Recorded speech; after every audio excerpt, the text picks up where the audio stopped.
हे बिहारी जी अरे रोकरा बिना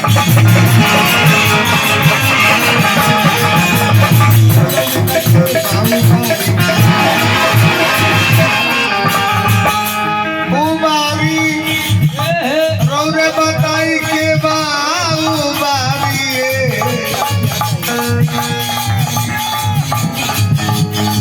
शाम पर तो नामे के भेजा नाम भरी हो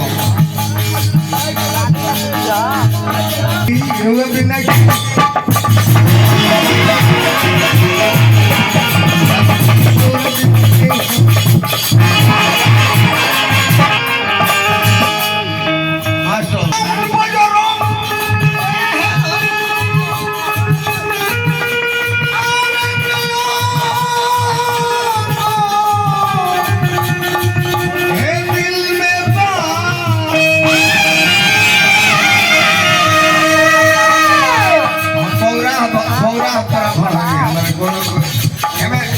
खोपड़ी में इतना माल बा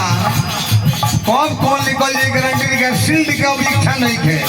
इतना सील्ड घर में बा कि हमारे घरे नहीं गए बना हर साल खातिर को हमारी बजरंग साउंड जय बजरंग दी के लाइट साउंड खातिर रोजे रही जग में हालात के बाद दुनिया में हवाला सेवा दुनिया में रखवाला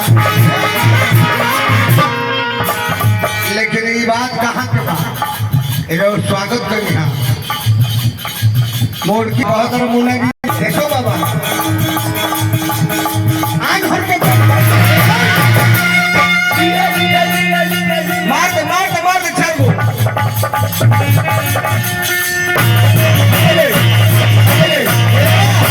ईरान में लोग के जगह हो कोई कोई सुना तो नहीं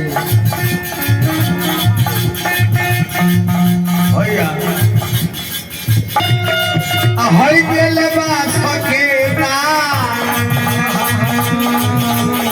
द्रौपदी के चीर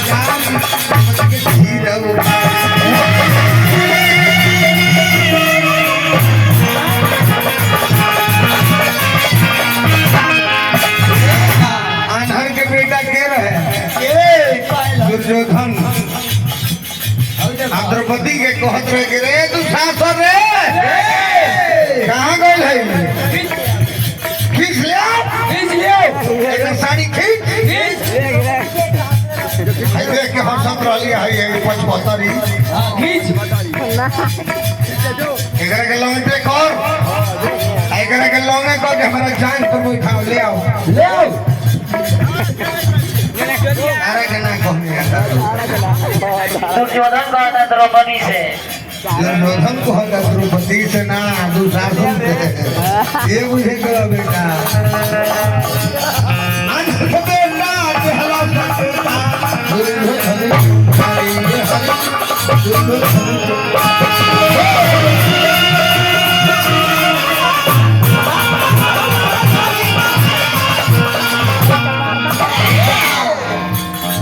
लेकिन द्रौपदी कहतरी भगवान कृष्ण से ये भैया बनवारी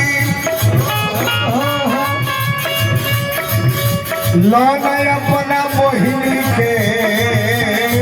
उबारी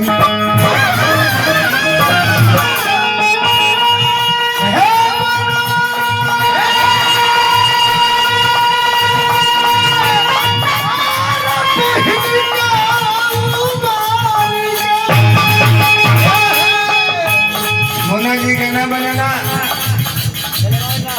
खिलाना हो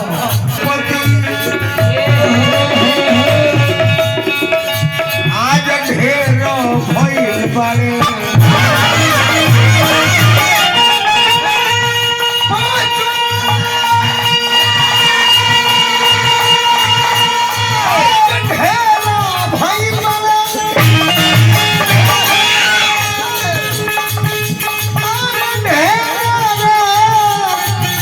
भइल बारे